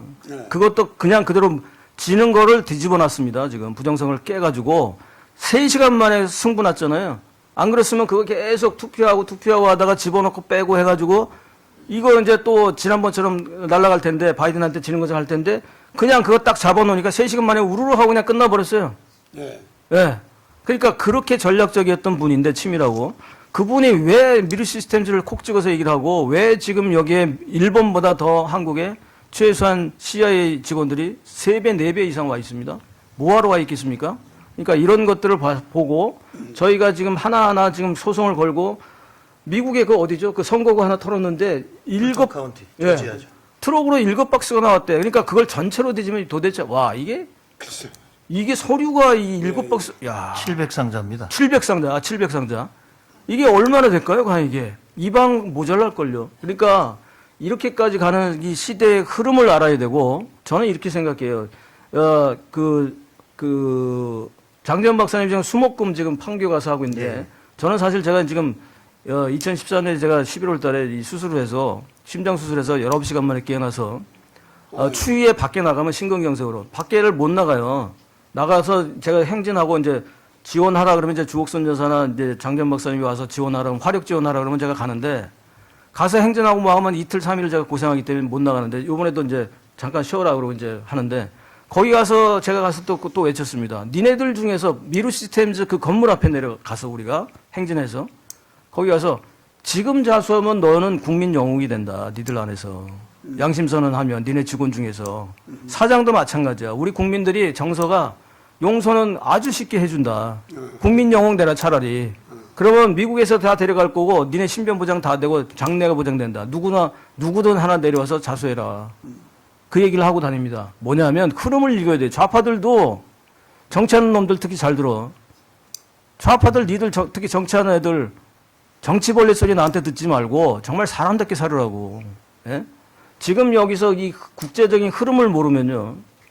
그냥 도태하게 돼 있습니다. 지금 자기 이익이 중요한 게 아니라 그 전에 있었던 거 오케이. 뭐 이게 예를 들어서 4가지 방식으로 매수를 당하는데 하나는 돈이에요. 돈 옛날부터. 두 번째는 남자든 여자든 미인계. 여자도 마찬가지예요. 가서 미인계. 세 번째가 뭐냐? 장기이식. 각 나라의 지도자들은 이 장기가 문제가 있잖아요. 그거 다 해주는 거예요. 금방 찾잖아요. 예, 금방 찾아요. 네 번째는 뭐냐? 애들 학벌 문제 해결해 줍니다. 중국에서. 그러니까 뒤에 딱 꼬투리가 잡혀서 지금 못하고 있는데 그거 우리 국민들이 다 용서해 줄 수 있어. 안 그렇습니까? 네. 와서 그냥 나 이거 했는데 저처럼 이런 게 있었는데 양심선언 하세요. 대선 자금 이게 이 얘기 하듯이 왜 용기 있게 못합니까? 지금부터 삶이 달라진다고. 좌파들 특히 잘 들으라고. 이제는 빼도 박도 못하는 시점이 왔습니다. 그러니까 트럼프 대통령이 확실하게 그럼요. 이거 그냥 시진핑의 국제 범죄도 문제 마찬가지로. 삼고 들어가고 있다 그 말씀 아니에요? 예, 맞습니다. 예, 예. 그렇습니다. 아까 1대1로 말씀하실 때 그것이 이제 와서는 단순하게 한 국가를 갖다가 식민 경제 속으로 끌고 들어가는 정도가 아니라 이 중국판 마약 밀매 조직, 중국판 인신 매매와 장기 적출 조직이 있잖아요. 그것과 연결돼 가지고 이것이 범죄로 드러나고 있다 지금 말씀하셨잖아요. 그렇습니다. 예. 예. 그런 것이 전부 합쳐져 가지고 사실은 한 국가의 통치권을 약탈하는 쪽으로 가는 것이 지금 말씀한 그 모든 범죄가 합쳐가지고 어디로 갔냐면 선거 부정 조직 있죠. 한국에 있는 선거 부정 조직, 뭐 필리핀에 있는 선거 부정 조직, 이런 선거 부정 조직을 조작하고 동시에 그걸 갖다 지배하는 쪽으로 그 모든 것을 몰아서 이용한다고 이제 이렇게까지 되고 있다 이거예요. 내가 그래서 지금 한마디 더 물어보고 싶은 것입니다. 네, 예. 예, 첨언하면은 국가조찬기도회가 있었잖아요. 거기서 트럼프 대통령이 중국을 포함한 5개 국가를 얘기했습니다. 그래서 뭐 한국이 들어갔다 안 들어갔다 말이 많은데 한국도 문제가 있기 때문에 조사할 여지가 있다. 이렇게 파악하시면 되고요. 중국, 우크라이나, 인디아, 이란, 브라질, 독일 그리고 한국이 문제가 있어서 조사할 여지가 있다. 이렇게 보시면 됩니다. 근데 도리어 베네수엘라, 푸에르토리코, 에콰도르는 안 들어갔습니다. 다시 얘기해 드리면 중국, 우크라이나, 인디아, 이란, 브라질, 독일 그리고 한국은 문제가 있어서 들어갈 소지가 있다. 이렇게 정리하시면 됩니다. 이걸 국가조찬기도회에서 트럼프 대통령이 얘기를 한 겁니다. 또 들어갔습니다, 한국이. 결국은. 제가 이제 물어보고 싶은 게 뭐냐면은 현재 시진핑 정치적인 입장이 아주 난처하잖아요. 네. 그 난처한 것과 트럼프 대통령이 시진핑의 국제적인 범죄를 다루는 그 전략 있잖아요. 이것과 뭐 좀 관련이 있습니까? 지금 현재 시진핑 같은 경우는 진퇴양난이겠죠. 저 오늘 제 말씀을 들어보면 진퇴양난인 상태에서 시진핑이 생각하고 있는 것은 이거죠. 이제 일단 시진핑 입장을 얘기해 보면 자기 사연임 하고 싶어해요. 왜 그런지 모르겠어요. 예. 이 초딩 출신이 박사도 가짜고. 예. 청와대를 어떻게 다닙니까? 저 복건성에서 근무하면서 왔다 갔다 날아다녀요? 박사가 그렇게 쉽습니까? 예. 그리고 그 2년 만에 따요? 박사가 그렇게 쉬워요? 예. 논문은 제대로 썼을까요? 아니겠죠, 당연히, 그죠? 자, 이런 상태인데, 그래서 중국 사람들이 그렇게 얘기합니다. 초딩이라고. 학력 컴플렉스나 여러 가지가 있는데, 아무튼, 시진핑이 지금 4년임을 하려면 뭔가 그 정당성이 있어야 돼요. 거기도 형식주의, 관료주의, 이렇게 그것이 패단으로 지적될 정도로 형식을 굉장히 중요하게 생각합니다. 좌파들이 하는 게 특징이 그런 거잖아요. 쇼하는 거지. 그래서 뭐, 야, 찬성하는 사람 손들어. 그리고 투표가 아니라 그냥 이렇게 손들죠. 마우쩌둥이. 쓱 돌아보고, 찬성해, 통과. 이렇게 얘기합니다. 시진핑도 마찬가지고. 비밀투표 같은 게 없어요. 비밀투표하면 안 되니까. 예. 그런 와중인데 지금 사연임 할 건덕지가 없어요. 대만 통일밖에 안 남아 있어요. 뭐 이런 상태인데 지금 트럼프 대통령이 이제 부정선거 시진핑이 그동안 시진핑 이전부터 공산당이 해왔던 작업들 중에 이제 시진핑 시대에 나온 거니까 결국 시진핑이 한 건데 이게 지금 다 걸려버려서 이제는 미국의 여든 야든 보수든 좌파든 뭐 우파든 좌파든 간에 CCP가 이제는 중국이 문제가 아니라 CCP가 문제라는 걸 잘 알고 있고 CCP는 척결해야 되고 중국은 민주화시켜야 된다라고 생각하고 있어요. 그죠? 그래서 제가 중공과 중국을 분리시켜야 된다고 얘기를 하고 있는데 어쨌든 이제 우리가 지금 대상은 CCP거든요. 그러면 CCP가 지금 현재 갖고 있는 그 과욕들이 전 세계를 자기들 마음대로 좌지우지하려고 하는 그 생각이 이제 있는 건데 그 생각이 그걸 하려고 여러 가지 1대1로다, 뭐 통정 공작이다, 초안전이다, 뭐 이런 것들 벌려왔는데 이게 지금 와서 보면 이제 그 헛발질 한 거죠. 엄청난 투자를 했지만 효과는 없는, 왜 들통나버린. 좌파들이 늘 하는 짓이 이렇잖아요. 그죠? 뻘짓 한다고 그러죠, 한마디로. 그렇죠. 네. 예. 근데 지금 말씀하셨던 것처럼 트럼프한테 딱 걸렸어요. 예. 다른 사람도 아니고. 그렇지. 비밀 경찰이 아니라 아주 공개된 국제 경찰 대장한테 딱 네, 걸린 네, 거예요. 맞아요. 그냥 두겠습니까, 트럼프가? 그러니까 시진핑과의 관계는 뭐 지금 목사님 말씀하셨던 것처럼 내외적으로도 이미 그 흐름으로도 몰려 있는 상태인데다가 대외적으로 그럼 뭔가를 벌려야 되는데 그것조차도 안 되고 게다가 이제 뭐 대만 통일 같은 이런 것들도 장군들을 다 박살을 내가지고 이 전투를 할 만한 그런 능력이 있는 사람들이 없어요. 그러니까 장효샤나 류전리 같은 경우는 베트남하고 싸워봤던 월전방 소속이고요. 또 류전리 같은 경우는 전체 연합참모부의 참모장으로서 전체적으로 군대의 모든 시스템을 전략을 짜내고 이걸 하는 사람인데 그 사람을 날라버리면 그 뒤에는 경험이 없는 거예요. 전쟁 못하죠. 못합니다. 근데 그런 상황이고 그런데 어쨌든 지금 대외적으로는 말씀하셨던 대로 트럼프의 저 압력이 지금 한 발 한 발 다가오고 있고 여러분 또 하나 재미있는 뭐 이건 이제 희망 고문 아닙니다. 들으시면 이제 희망 고문처럼 들릴 수도 있는데 미국의 허드슨 연구소에서 작년 7월 달인가에 발표 나온 게 있어요. 그렇죠. 그거 나온 거 다들 보셨을 텐데 거기에 보면은 중국 공산당이 이렇게 지금 체제가 점점 제가 표현한 방식대로 하면 리더 리스크 즉 시진핑 리스크가 이제 체제 문제로 CCP 리스크로 가고 시진핑 리스크가 CCP 리스크로 그다음에 사회 불만이 많고 지금 문제는 경제인데 경제는 신경 안 쓰고 군부 전쟁하고 있고 권력 전쟁하고 있으니까 결국 차이나 리스크로 가게 돼서 무너지게 되면 이러한 전자하에 바로 미국은 어떻게 할 것이냐에 대한 그 보고서가 그렇죠. 허드슨 연구소에서 나온 겁니다. 네, 맞습니다. 그러니까 이런 정도의 연구가 이전에 나왔다고 한다면 그냥 뭐 상황을 봐서 그냥 싱크탱크 학자들이 그냥 뭐 또 이거 심심하니까 또 하나 해보자 해서 했을 텐데 이거 지금은 그런 분위기가 아니에요. 그래서 이걸 많은 시뮬레이션을 돌려보고 그 나온 결과들이 나오게 됩니다. 그래서 육군의 특전대가 들어가고 CIA가 들어가고 전투부대가 들어가는 게 아니라 그래서 공작해서 거기에 각 지방에 있는 뭐 독립 세력이라든지 이런 또 민간 세력들하고 결합해서 이 사람들이 공기를 일으키게 하고 결국 나중에 그것이 중앙까지도 무너지게 하는 그 뒷공작을 하려고 하는 그 계획들이 나와버렸습니다. 허드슨 연구에서 나왔어요, 이거. 그러니까 그런 정도로 미국이 할 정도면 뒤에 그렇지. 자기들끼리 트럼프 라인한테 다 보고가 됐겠죠. 그럼요. 그러니까 트럼프 대통령이 전체적인 이제 커맨더로 위에서 딱 보면서 이제 그거를 속도 조절을 할 거란 말이에요. 그죠? 어떤 단계를 밟아야겠다. 그렇지. 그 과정 중에 바로 그러면 때릴 수 있는 거는 바로 부정선거 시스템부터 일단 잡아간다. 그렇지. 예. 안 그러면 지금 뭘 해야 되면 경제 분야에서 예를 들어서 뭐 이 체인으로 소위 말하면 경제 블록체인을 만든다거나 그러면 뭐 공급망 체인을 만든다거나 반도체 동맹을 더 키운다거나 뭐 초기부터 그런 걸 해야 되는데 그거 싹 다 접어놓고 지금 이제 선거 시스템부터 이제 조직이 시작한다는 거는 이거는 이제 거의 그 타이밍을 잡아가고 있다 이렇게 이해를 그렇게 봐야겠죠. 하는 게 좋을 것 같아요. 예. 김 박사님이니까 이제 더군다나 중국 문제 아주 전문가니까 더 좀 물어보고 싶어요.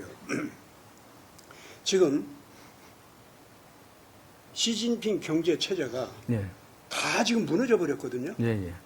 근데 그것이 시진핑 자신의 경제 전략이라든가 정책이 모자라서만 그런 것이냐 하면은 그렇지 않고 트럼프의 무역 전쟁 그 요소가 들어가 가지고 그 압력 때문에 이렇게 쉽게 또 무너지기도 한 거거든요. 그러면은 이 중공 체제가 지금 현재 위험스럽게 들어가는 것이 트럼프의 이 무역 전쟁 이걸로 인해서 일단 그것이 이제 그렇게 들어간 것을 우리가 인정해야 되는데 그것과 또 한 가지 트럼프의 다음과 같은 행동이 있잖아요. 이걸 좀 같이 결합해서 판단 좀 해주시기 바라요. 뭐냐면은 23년 말에 24년 미국 대선 치르기 전에 트럼프가 시진핑을 불렀었다고 미국으로. 그래가지고 너 24년 우리 선거에는 관여하지 마. 그리고 그거 발표해. 그랬더니 이 시진핑이 중국으로 들어가기 전에 샌프란시스코 거기에서요 발표를 하더라고. 24년 대선에 우리 중국은 절대 관여 안 해. 그럼 그 전에는 뭐 했다는 거야, 했다는 거야. 다시 말해서 간접적으로 시진핑의 20년 미국 대선에 관여했었다는 거. 그 범죄를 인정하게 하면서 24년에는 안 한다. 요 얘기를 하게 한 거예요. 세상에 그렇게 부끄러운 얘기가 어디 있어요. 그런데 시진핑이 어쩔 수 없이 그걸 발표를 했다고. 그러니까 바이든이 나서가지고 너 24년에 미국 선거에 관여 안 한다고 약속한 대로 정말 안 하는 거야? 안 하기야? 이걸 또 바이든이 또 얘기를 하더라고 또. 네. 그럼 바이든도 같이 자기 20년 대선에 자기 죄를 예. 그걸 인정하면서 시진핑아 너 나하고 짝짝꿍이 돼서 20년 대선에 트럼프를 날려버리고 내가 백악관 들어가게 했잖아 너. 그걸 간접 시인한 거라 이게. 내가 이제 이 소리를 왜 하느냐면은 자 그렇게까지 23년 말에 24년 선거를 위해서 미리 그 두 사람을 죄악을 인정시키고 선거 부정에 대한 죄악을 인정시킨 그 사람이 트럼프가 지금 현재 이제 드디어 자기 뜻대로 중공 경제가 붕괴되고 내부에서 자기들끼리 싸움이 벌어지면서 시진핑 자체의 권력까지도 지금 몰락을 해가고 있어요.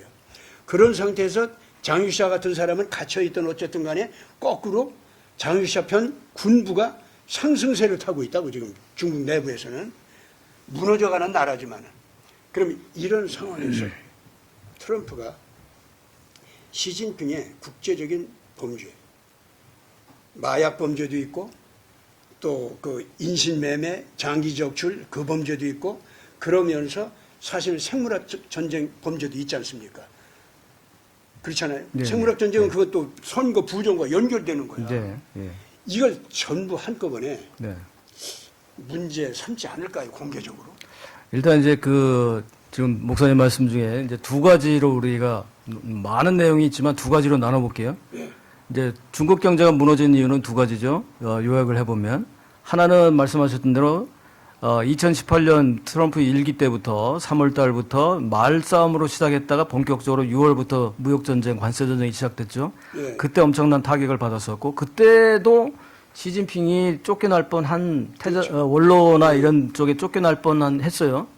여름에 하는 이제 북대화 회의라는 게 있어요. 여름에. 그러니까 제가 이제 쉽게 항상 해석을 할 때는 하계 국정 워크숍이다 이렇게 얘기를 표현을 하는데 북대화 회의를 뭐냐면 원로들까지 참여를 합니다. 전문가들까지 참여해서 여름 휴가를 가서 이제 쉽니다. 이제 북대하라는 곳에 가서 북경하고 좀 멀어요. 그래서 이제 옛날 휴양지인데 거기 가서 세미나 하는 거예요.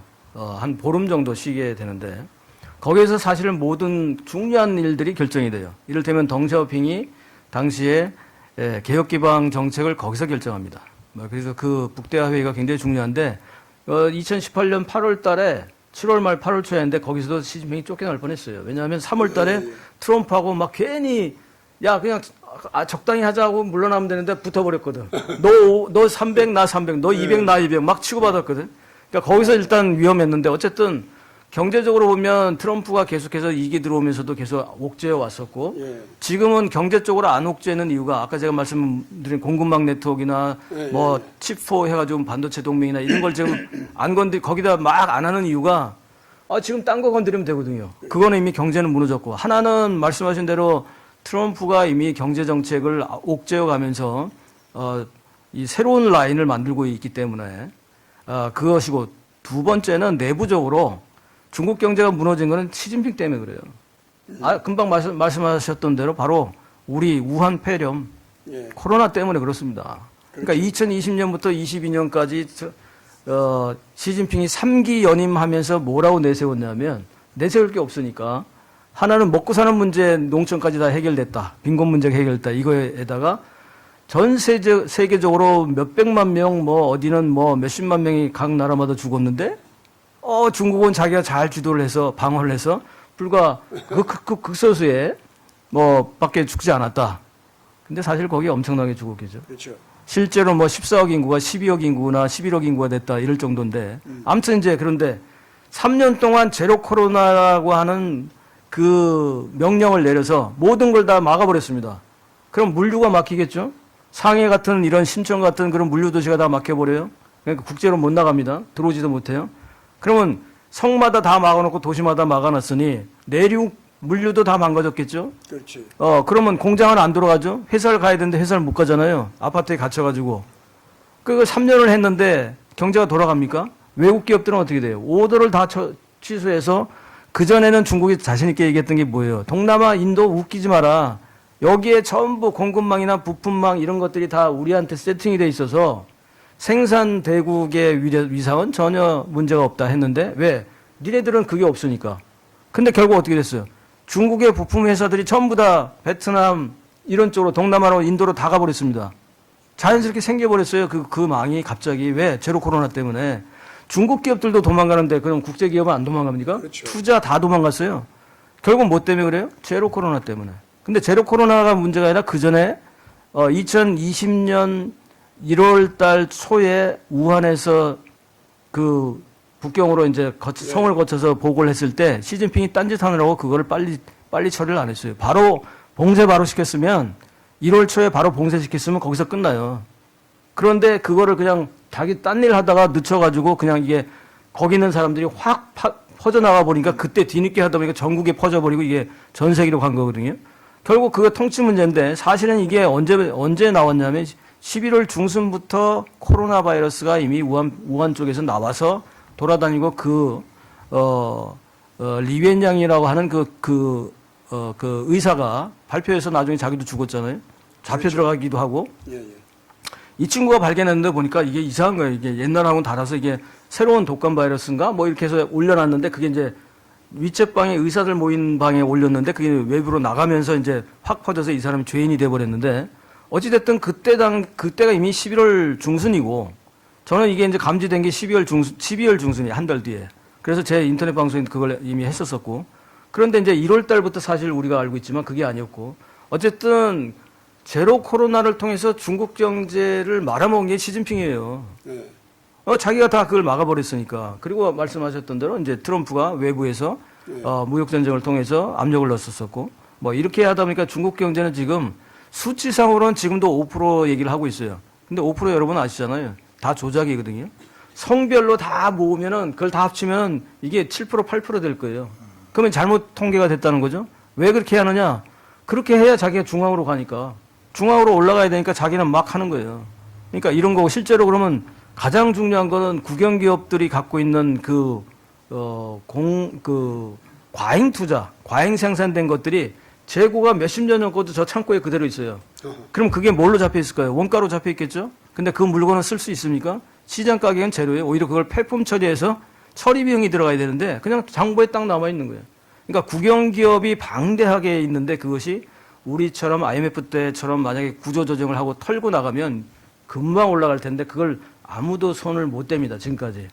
왜냐하면 첫 번째는 그 자산을 다 털어버리면 이게 그냥 허당이 돼버리고 두 번째는 사회 혼란이 옵니다. 왜? 구조조정 들어가야 되잖아요. 사람들이 잘려야 되잖아요. 그 많은 인구가 어디로 갑니까? 그 다음에 공산당이 지금까지 유지하고 있는 것은 당이 됐든 공청단이 됐든 무슨 일반 공무원이 됐든 혹은 이제 우리처럼 비정규직이 됐든 어쨌든 중국 공산당 밥을 먹는 사람들이 엄청나게 많은데 이 사람들도 중복돼 있는데 이걸 정리해버리면 이 사람들이 어디로 가요? 지금 군인들도 연금이 안 나와가지고 경찰이 월급이 안 나오는데 월급은 그렇다 치고 연금이 안 나니까 군인들이 되물어요. 아파트에서 나오라 그러니까 이제 장교들 아파트 요번에 또 그 정도니? 공군들 모여있는 거기인데 나오라는 거야. 그러니까 그 사람들 어디 갑니까 그러면 은퇴해가지고 지금. 그러니까 데모하고 난리 났지. 근데 나오라서 딱 헐어버리고 다른 걸 바꾸는 거. 왜? 그걸 바꾸고 뒤집어 놔야 건설 경기가 올라가니까 지표가 올라갈 거 아니에요. 땅 장사 되는 거고 부동산 하는 거 아시죠? 그러니까 이게 혼탁스러운 게 말도 못합니다. 그러다 보니까 자꾸 밖으로 수탈하는 거예요. 그러니까 옛날에 제국주의 국가들이 유럽 국가들이 식민지 개척해서 그걸 갈취해서 자기들이 이익을 나눠 먹었다면 나중에 자유시장 경제로 넘어온 이유는 관리 비용이 너무 많이 드는 거예요. 이게. 그러니까 차라리 자율경제로 시장경제로 돌아가는 게 오히려 관리비용이 덜 들어가고 비용은 간단하고 이익은 많고 그러니까 식민지 경제에서 자율경제, 시장경제로 돌아간 거 아닙니까? 효율성 때문에. 근데 중국은 그 짓을 하고 있는 거예요 지금. 일테면 1대1로도 마찬가지고. 예. 이렇게 보면 중국이 갖고 있는 그 허수에 대한 부분이 조만간 곧 나타날 거다. 왜냐하면 금고가 이미 다 털려가지고 아까 이제 잠깐 말씀드리면 이제 시진핑 가족들도 요즘 최근에 이제 누나가 어머니 성을 따릅니다. 치신이 이제 어머니 이름인데 큰 누나 시진핑의 큰 누나가 치차오처, 둘째 누나가 치아난인데 이 두 사람과 그 두 사람의 그 남편 둘, 이 네 사람이 중국의 웬만한 거 돈 되는 건 다 관리합니다. 그리고 남동생 시 위안핑이라고 있는데 시 위안핑은 문역 때 이제 학교를 못 다녀서 그때 한 10년 못 다니잖아요. 그러니까 얘는 머리가 좀 부족해서 어디 행정 이제 지방에서 섬사성 출신인가 그쪽에서 이제 뭐 간부를 맡았는데 일이 안 되는 거예요. 머리가 안 따라가니까. 그래서 결국 사업으로 돌아갔는데 이 5명이 다 해먹어요. 석유 문제, 히토리 문제, 광산 문제, 철강 문제 이런 것들 다 해먹어.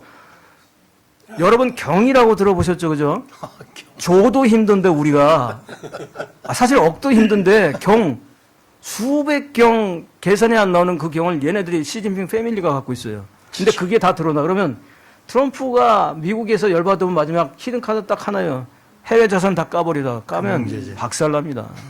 이 카드를 언제 쓸 건가를 이 조커 카드를 안 써도 되면 안 쓰는 게 낫겠죠. 예, 그리고 이제 어디 있는 거를 딱 압류해서 그냥 싹 몰수해버리면 오히려 그게 공개하는 것보다는 더 나니까. 이 정치는 냉정한 거라서 트럼프도 사실 우리 편 아니에요. 우리가 트럼프를 잘 이용하고 협력하고 해야 되는 것뿐이지. 어쨌든 우리는 우리만 믿어야 됩니다. 근데 어쨌든 지금 그런 상황까지 와 있어요. 예. 예. 저기 트럼프 일기 때 국가안보 보좌관에 했던 마이클 폴린 장군이 예.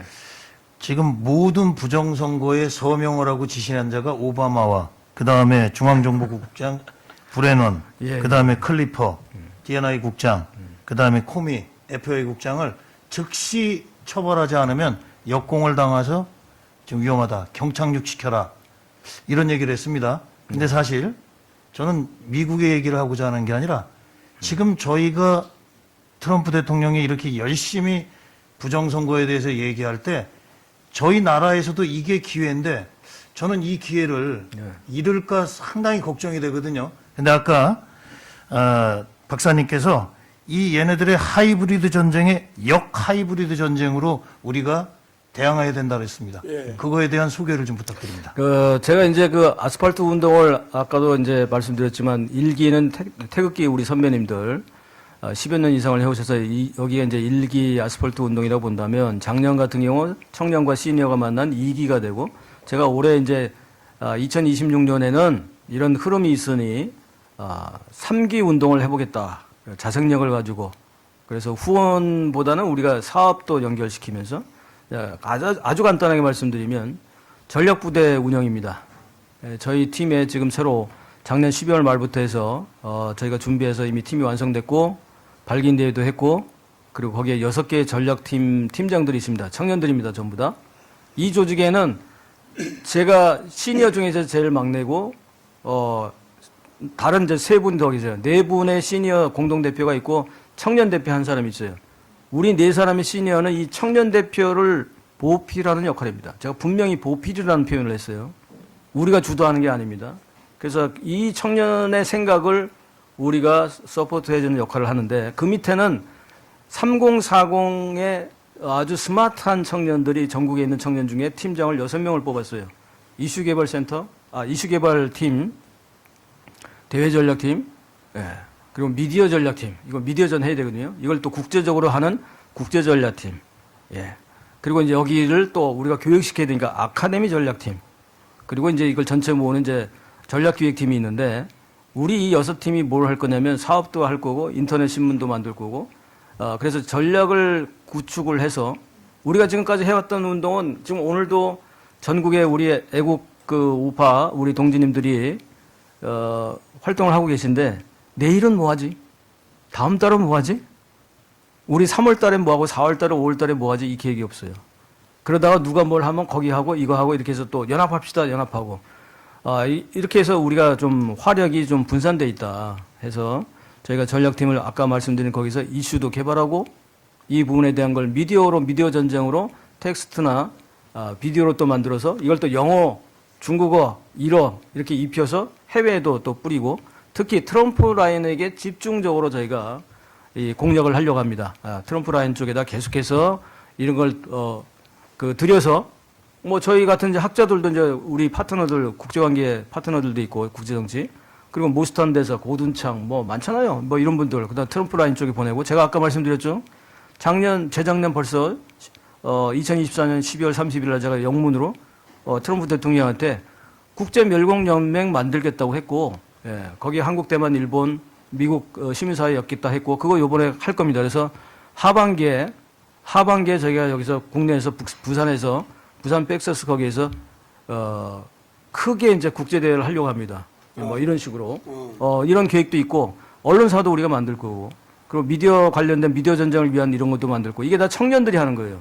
저는 거기서 제가 사업기획 아까 말씀드렸던 대로 사업기획이나 신규 사업 빌드업 뭐 조직 운영 이걸 제가 이제 전공 삼성에서 배우고 전공이다 보니 청년들이 이제 그런 경험들이 없어서 그걸 제가 옆에서 조언해주고 코디해주는 코디네이터 역할을 지금 하고 있어요. 그래서 이제 그런 부분에서 3.0의 운동은 전략 부대가 전략을 가지고 우리의 문제를 국내가 아니라 국제적으로 공론화시키고 이슈화시키는 미디어 전쟁을 본격적으로 할 것이고 이것이 대상은 우파가 아니라 중도와 좌파들을 자극시켜서 그들을 공략하는 그쪽으로 갈 것이다. 라는 이제 크게 말씀드리는 게 두 가지입니다. 그래서 실질적으로 그런 행동들이 지금 저희가 하고 있고 지금 이제 저희가 그래서 이미 그 중에 브랜드를 하나 말씀드리면 이미 대전, 상주, 대구, 부산을 돌았습니다. 그래서 애국 토크 콘서트를 할 거예요. 그러니까 우리는 집회를 하는 게 아니라 집회는 많이들 하시니까 애국 토크 콘서트로 10명 이상 모이면 갑니다. 감성 자극하는 거죠. 뭐 저쪽 좌파 예전에 뭐 김재동이나 이런 애들 돌아다니면서 한 거 있잖아요. 그거 할 거예요. 그거 하고 있습니다. 그래서 이미 그걸 하고 있었고 그 안에는 청년 애국 토크 콘서트, 청년과 시니어 애국 토크 콘서트, 그리고 시니어 토크 콘서트. 이 토크 콘서트가 있고 또 하나는 아카데미를 할 거예요. 아카데미. 우리 소통에 대한 부족이 너무 부족해요. 그래서 소통 리더 스쿨을 만들고 그 안에서 거기는 20부터 80까지 다 와서 듣고 필수 과목으로 듣고 그 다음에 거기서 청년들만 뽑아서 청년 리더 스쿨. 이 친구들 중에 시민사회 단체의 리더로 갈 사람, 시민운동 할 사람, 정치 갈 사람은 정치 갈 사람 이게 뽑아낼 거고 시니어들도 그럼 뭐 하느냐 시니어 리더 스쿨. 우리가 지금 외치고 추운데 나가서 이거도 해야 되지만 우리가 지금 왜 해야 되지? 우리 경험들이 있는데 이걸 어떻게 해야 되지? 이거 이슈 개발해야 되잖아요. 그래서 이걸 청년들한테 전해주고 그래서 이 이제 아카데미가 있고 애국 토크 콘서트 그리고 금방 말씀드린 아카데미 이게 있고 그 다음에 전문적으로 가는 건 뭐 좌담이나 그 다음에 우리 뭐 포럼이다 뭐 이런 거 하면 되겠죠. 그 다음에 이제 아까 말씀드린 국제적인 행사 이런 것들도 하게 되고 여기에 지금 이제 사업화 시켜서 저희가 이제 뭐 애국 운동에 항상 보면은 기업에서 스폰 못 받아요. 좌파에서 하도 지랄하니까 기업들이 겁을 먹어서 못 한다고. 우린 자체적으로 하는 거지. 그리고 국제적으로 우리가 그 팀을 만들어서 AI와 IT, 청년, 미래 이쪽에 미디어 이쪽을 묶어가지고 창업을 해서 우리가 그 안에서 우리 수익을 발생하려고 할 겁니다. 그건 뭐 제가 해왔던 전공이니까 지금 청년들 실력이 굉장히 뛰어나요. 그러니까 그런 걸 묶어서 아이디어가 뛰어난데 이걸 사업화 못 시키고 있었던 거죠. 그래서 이걸 이를테면 하나만 더 말씀드려 볼게요. 신문들이 언론사 같은 게 어떻게 하느냐. 언론사 같은 경우 보면 뭐 기본적으로 레거시든 뭐든 1인 미디어든 정치, 경제, 사회, 문화, 국제 뭐 이거 다 다루고 있어요. 카테고리가. 우리는 그렇게 안 합니다. 그냥 제일 중요한 거 하나는 4개국어로 한다. 일단. 그리고 주제는 뭐냐면 오늘 하루 벌어지고 있는 전국에서 벌어지고 있는 애국운동 이게 다 올라오는 거예요. 지도 안에 표시되고 그러면 그 내용들이 전부 다 이제 기사화되고 그걸 전문 교수들이 칼럼으로 쓰고 그걸 특집으로 더 해가지고 이걸 전문 저널로 만들어내고 그래서 위클리, 먼슬리 이렇게 주간 월간 보고로 영어로 돼가지고 미국 쪽에다 쏘고 이런 역할들을 저희가 하려고 합니다. 이거 다 나중에 광고 붙어서 돈 돼요. 예.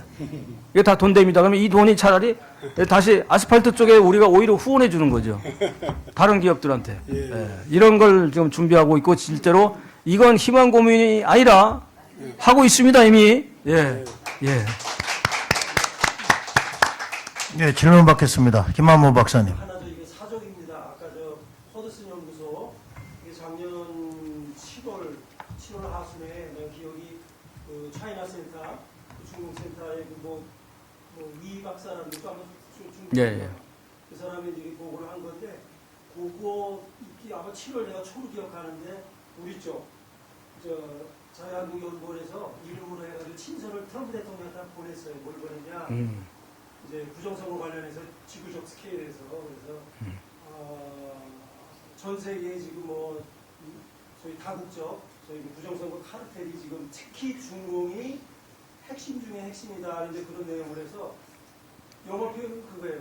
부정선거를 우리가 확실하게 잡지 않는 한은 No democratic states cannot go on anymore 라고 딱 했어요. 그랬더니 답변이 뭐냐? 답변은 당연히 이제 뭐 여러 가지 이제 또 외교적인 문제 뭐 이런 문제가 있으니까 항상 답변이 와 있는데 그때는 안 왔는데 근데 그 내용은 내가 알죠.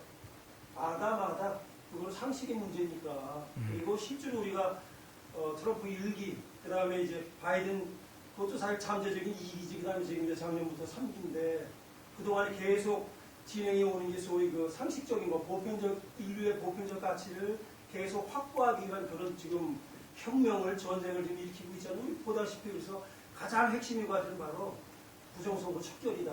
그거를 우리 친서를 통해서도 사실 확인을 했어요. 그래서 아까 허드슨 연구소도 7월달 보고서 나왔기를 보고 7월 초에 우리가 편지를 보냈는데 그런 답변을 우리도 받았다.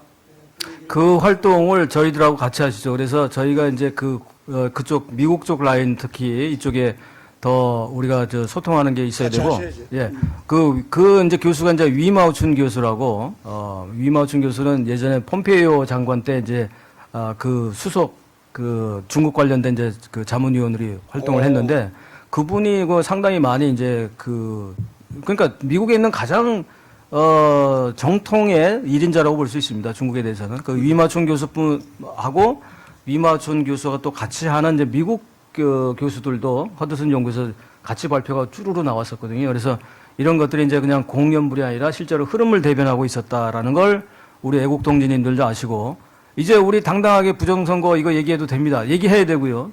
저처럼 그냥 어차피 한 번 죽는데 멋지게 가야 될 거 아닙니까, 여러분? 안 그렇습니까? 우리 애들 위해서 하는 거 아닙니까? 예, 예. 옳습니다. 자, 예. 오늘 김 박사님께서 속 시원하게 장시간 동안 잘 말씀해 주셔서 정말 감사합니다. 예, 뭔가 이 한국 태극기 애국운동도 이제는 발을 땅에 제대로 딱 안착시켜서 길을 열어가면서 가시던 물이 있어도 얼마든지 헤쳐나가는 그런 든든한 애국운동으로 변한 모습이 좀 느껴집니다. 안 그렇습니까? 예, 그렇습니다. 예, 네. 이 말씀을 듣고 보니까 새삼 그런 느낌이 들고 특히 이제 젊은 사람들이 적극적으로 이 애국운동에 자율적으로 자기 몸을 던지면서 일을 하는 이런 때가 되면은 이게 바로 어떻게 되느냐면은 옛날 그 출애굽 운동 당시에 모세를 따라서 여호수아 젊은 세대 부대 있죠. 이 사람들이 나선 거고 그렇게 되면은 이미 장년층 히브리 사람들은 드디어 모세의 메시지대로 우리 함께 자유를 향해서 나가자. 나가다가 뭐 에집트하고 싸워서 부딪혀서 난리가 나도 나가자 하는 쪽으로 합친 거예요. 거기까지 가면은 그 백성은 해방되고 말아요. 하나님께서 그렇게 역사하셨다고. 난 그러니까 지금 이 김상순 박사 같은 분들의 이런 소리가 딱 나오는 거 보니까 우리도 이제 진짜 해방될 때가 왔네.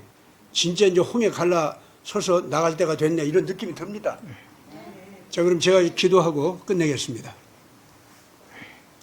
거룩하신 아버지 하나님, 오늘 사랑하는 귀한 종들이 나와서 얘기를 하고 서로 주고받는 질문과 대답이 있는 가운데 새삼 대한민국의 태극기 애국 운동도 이제는 이 나라를 살릴 수 있을 만큼 제대로 일어서고 있다는 확신을 갖게 됐습니다.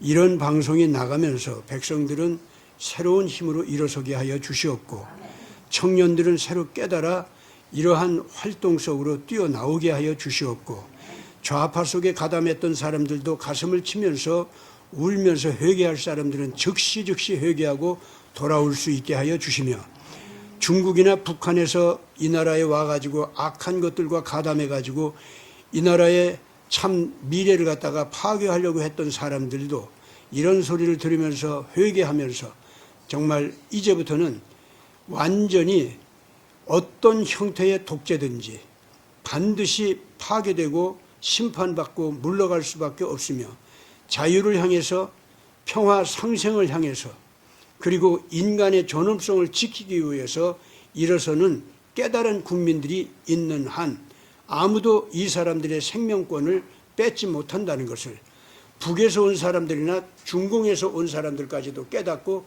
회개할 수 있게 해주시기 바랍니다. 오늘 이러한 말씀을 선언하시는 귀한 박사님이나 많은 일꾼들 우리 주님께서 더 격려해 주시고 힘을 더 주시며 권능과 권위로 옷 입혀 주시기 바랍니다. 우리 구주 예수 그리스도 이름으로 간절히 기도드리옵나이다. 아멘. 아멘. 수고하셨습니다. 네, 수고하셨습니다. 네. 고생하셨습니다.